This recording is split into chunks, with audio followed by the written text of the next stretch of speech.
Welcome to my new vlog. दोस्तों, आज बहुत मज़ा आने वाला है वीडियो में। हम लोग आए हुए हैं उज्जैन के महाकाल मंदिर में। वहाँ का जो लाइट शो होता है शाम को महाकाल का, हमने सुना है बहुत ही प्यारा होता है। मैंने तो कभी देखा नहीं, आज हम पहली बार देखेंगे और आप लोगों को भी दिखाएंगे। बहुत ज़बरदस्त होता है, बहुत ज़बरदस्त।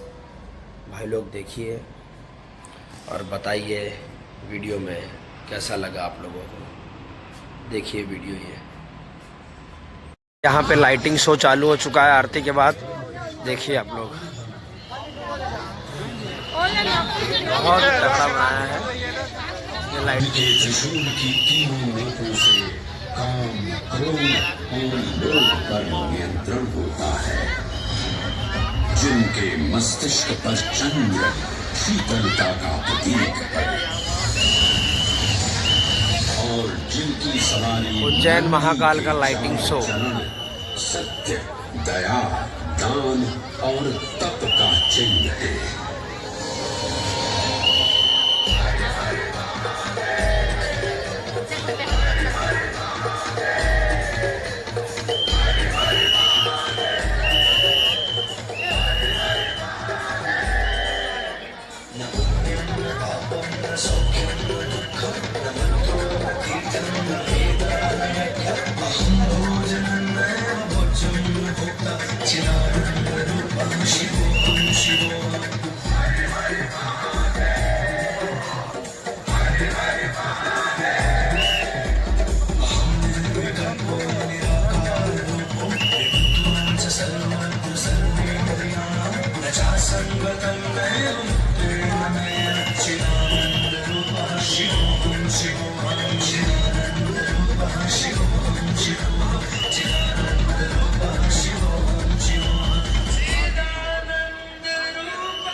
वराह पुराण में कहा गया है, नाभिदेशे महाकालस्तन्नाम्ना तत्र वै हरः।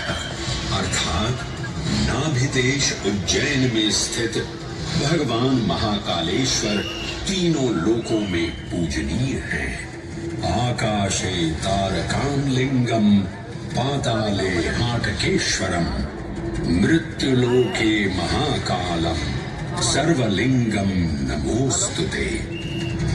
आकाश में तारक लिंग के रूप में, पाताल में हाटकेश्वर के रूप में और मृत्युलोक में महाकाल के रूप में स्थित भगवान शिव को प्रणाम। समस्त लिंग स्वरूपों में विद्यमान भगवान शिव को सादर नमस्कार। नाभिदेश उज्जैन का अटूट बंधन है महाकाल के साथ, जो महाकाल स्तोत्र में उल्लिखित है। उज्जयिन्यां महाकालम महाकालेश्वरम हरम, महाकालम महायोगिनम नमामि पार्वती पतिम। तो चलिए मैं आपको कथा सुनाता हूँ इसी महान उज्जैन नगर की। उज्जैन, जिसे संस्कृत साहित्य में अवंतिका, विशाला, कुशस्थली, पद्मावती, कनकश्रृंगा, स्वर्णश्रृंगा, प्रतिकल्पा, कुमुदवती और अमरावती के नाम से पुकारा गया। उज्जैन, जो मनुष्य को मोक्ष प्रदान करने वाली 7 नगरियों में से एक है। उज्जैन, जहां 84 महादेव का आशीर्वाद प्राप्त है। उज्जैन, जिस पर सदा ही कृपा रहती है महाकाल की। यहाँ सतत क्षिप्रा नदी की निर्मल धारा बहती है। डमरू के नाद से जीवन को ऊर्जा मिलती है। घंटियों की झंकार मन को आनंदित करती है और यहाँ का आकाश शिव आशीष स्वरूप है। श्मशान ऊषर क्षेत्र पीठम तु मनमेव च पंचकत्र न लभ्यते महाकाल पुरद्दते। यहाँ पर श्मशान ऊषर यानी अनुपजाऊ भूमि, क्षेत्र अर्थात पवित्र भूमि, पीठ यानी शक्ति स्थान और मन अर्थात आध्यात्मिक शांति का स्थल, पांचों एक ही स्थान पर उपलब्ध है। ये संयोग महाकाल की नगरी उज्जैन की महिमा को और गरिमामय बना देता है। उज्जैन के इस अलौकिक स्वरूप से प्रभावित हो महाकवि कालिदास अपने काव्य मेघदूत में लिखते हैं, हे जलधर, यदि महाकाल के मंदिर में समय से पहले तुम पहुंच जाओ तो तब तक वहां ठहर जाना जब तक सूर्य आंख से ओझल न हो जाए। शिव की संध्याकालीन आरती के समय नगाड़े जैसी मधुर ध्वनि करते हुए तुम्हें अपने धीर गंभीर गर्जनों का पूरा फल प्राप्त होगा। ये संध्या आरती जिसे कालिदास ने सराहा है अत्यंत महत्वपूर्ण है, क्योंकि ये वो प्रहर है जब सभी देवी देवता गंधर्व यहाँ उपस्थित होते हैं।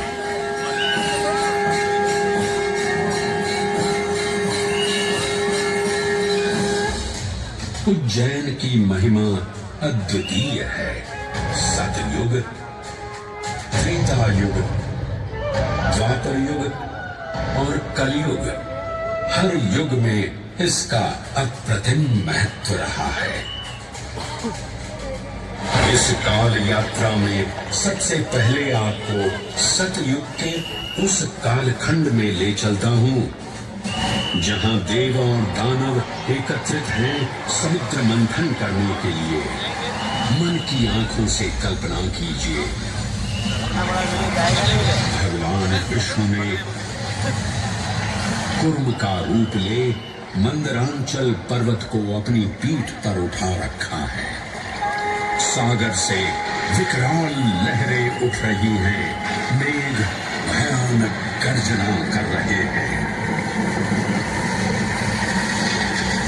देव और दानव वासुकी सर्प को नीति बना और मंदार पर्वत को मथनी बना सागर को मथ रहे हैं कि तभी जल का पाप कालकूट विष निकलता है और पूरी सृष्टि को अपने ताप से झुलसाने लगता है।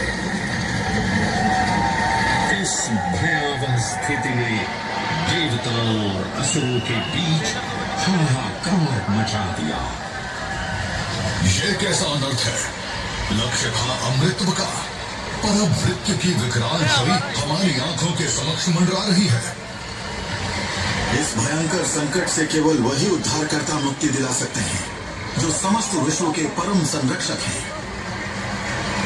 तभी सब महादेव की शरण में जाते हैं और पुकार लगाते हैं, ओम नमो भगवते रुद्राय।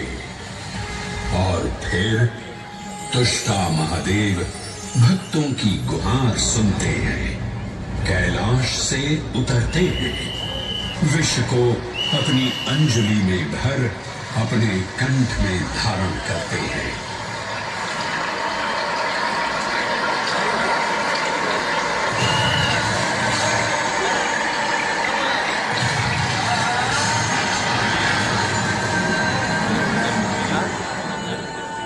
अंततो गत्वा सागर मंथन से अमृत कलश प्रकट होता है।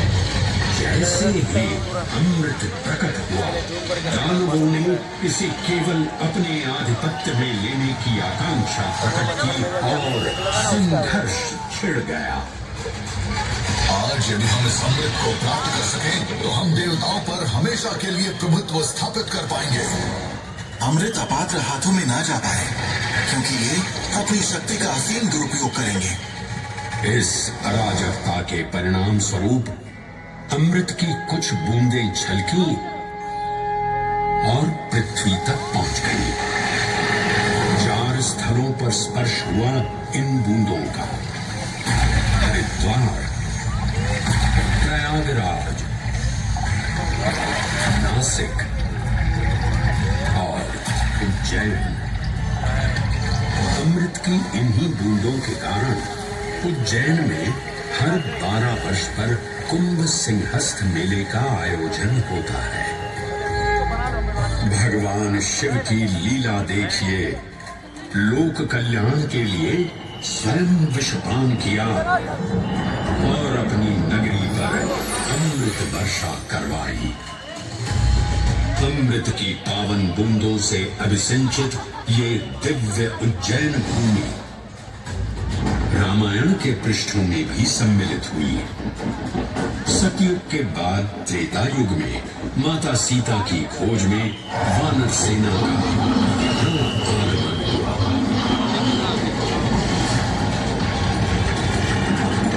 समय की इस यात्रा के माध्यम से अब प्रवेश करते हैं वाल्मीकि रामायण के किष्किंधा कांड में।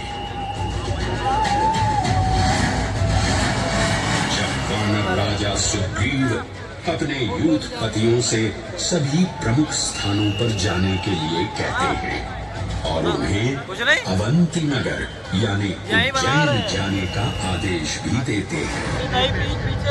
तीसरे पिलर चौथे पिलर के बीच में मेखला, उत्कल के क्षेत्र, दशरन के नगर, आम्रवंती, अवंती और विदर्भ के राज्य, साथ ही माहिष्का के आकर्षक राज्य में भी पूरी तरह से खोजना होगा। एक युग भगवान विष्णु के राम अवतार से संपृक्त और अगला युग उन्हीं के एक और दिव्य अवतार से समरस होना, ये अद्वितीय संगम केवल उज्जैन में ही संभव था। परंतु एक क्षण ठहरिए और ध्यान से सुनिए। ये हैं महाकाल के 1008 दिव्य नाम। हाँ, मैंने काल चक्र को परिवर्तित कर दिया है और अब द्वापर युग का शुभारंभ हो चुका है। विस्मय पूर्ण हो जाएंगे ये जानकर कि महाकाल के इन नामों को स्वयं भगवान श्री कृष्ण ने रचकर पिरोया था। महाकाल सहस्र नामावली की ये अद्भुत रचना उस समय की है जब योगेश्वर कृष्ण, उनके मित्र सुदामा और शेषावतार बलराम ने अवंती नगरी में स्थित सांदीपनी ऋषि के आश्रम में वेद, वेदांत दर्शन और शस्त्र विद्या की शिक्षा ग्रहण की थी। कहते हैं कि भगवान श्री कृष्ण को अवंती ने ऐसा मंत्रमुग्ध कर दिया कि यहाँ 64 दिनों तक रुककर उन्होंने 64 विद्याएं और 14 कलाओं का ज्ञान लिया। उज्जैन का संबंध महाभारत से भी जुड़ा हुआ है। इस महान महाकाव्य के वन पर्व में उल्लेख किया गया है कि महाकालेश्वर मंदिर में स्थित कोटि तीर्थ जल का स्पर्श मात्र करने से अश्वमेध यज्ञ के समान फल प्राप्त होता था। और फिर परिवर्तन की इस अनवरत धारा ने एक नई कहानी लिखी। उज्जैन में उदय हुआ मौर्य वंश का।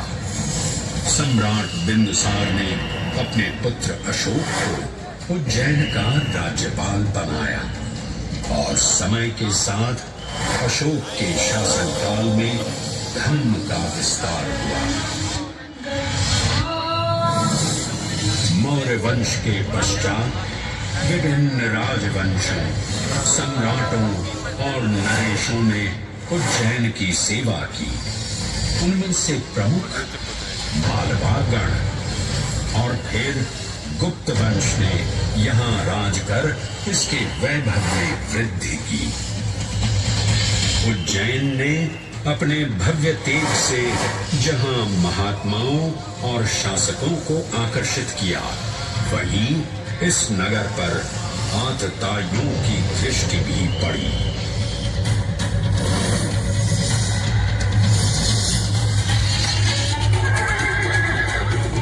शक मध्य एशिया की खानाबदोश जनजाति थी, जिन्होंने उत्तर पश्चिमी और मध्य भारत के कुछ हिस्सों पर आक्रमण कर अपना शासन स्थापित किया।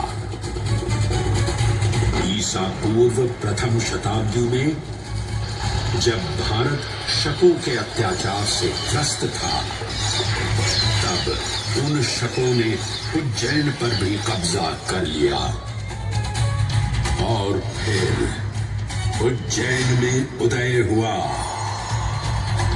एक तेजस्वी योद्धा, महाराज विक्रमादित्य का।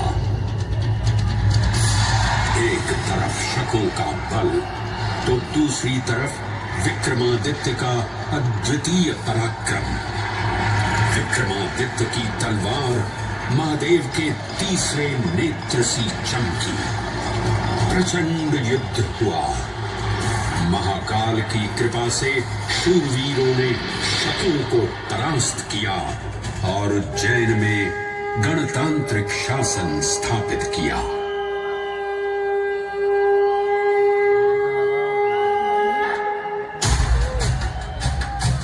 इन्हीं महाबली विक्रमादित्य की राज्यसभा महाकाल मंदिर में ही प्रतिष्ठापित थी।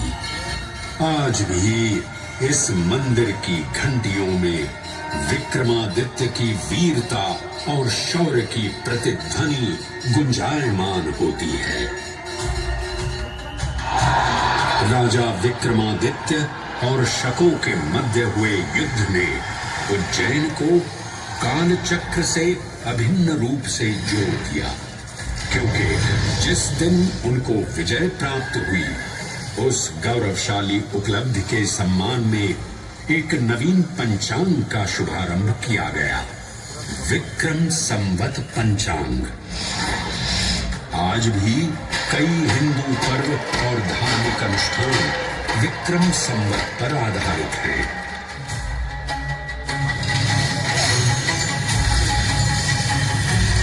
पृथ्वी की भौगोलिक कर्क रेखा इस पावन उज्जैन भूमि से होकर गुजरती है। लगभग 300 वर्ष पूर्व उज्जैन विश्व समय का प्रमुख संदर्भ बिंदु था। यही कारण है कि उज्जैन की वेदशाला में वराहमिहिर, आदित्य दास, ब्रह्मगुप्त, आर्यभट्ट और भास्कराचार्य जैसे महान विद्वान अनुसंधान और अध्ययन में तल्लीन रहते थे। खगोल शास्त्र का केंद्र, महाकालेश्वर का आवास, जगत गुरु कृष्ण की नगरी, विक्रमादित्य का राज। जयति जय उज्जैनी, वैभवशालिनी नगरी उज्जैन।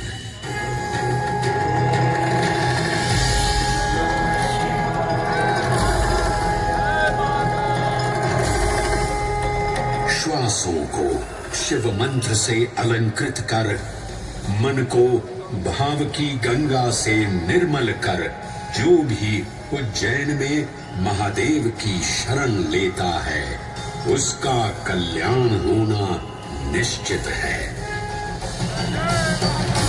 आज सुनी सबने गाथा महाकाल की, दर्शन जिनके दुर्लभ हैं, नमन करे जिन्हें काल भी, चरण में जिनके है बसा।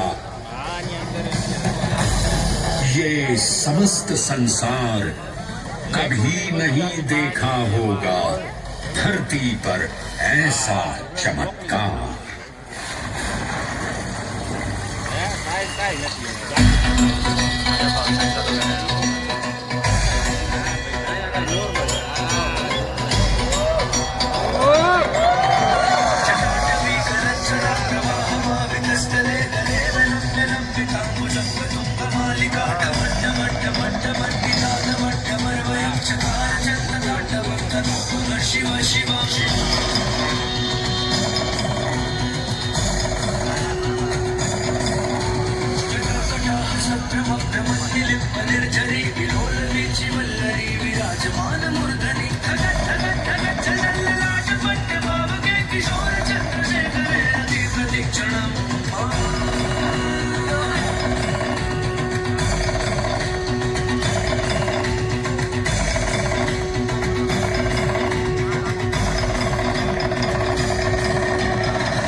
तो गाइस वीडियो कैसा लगा?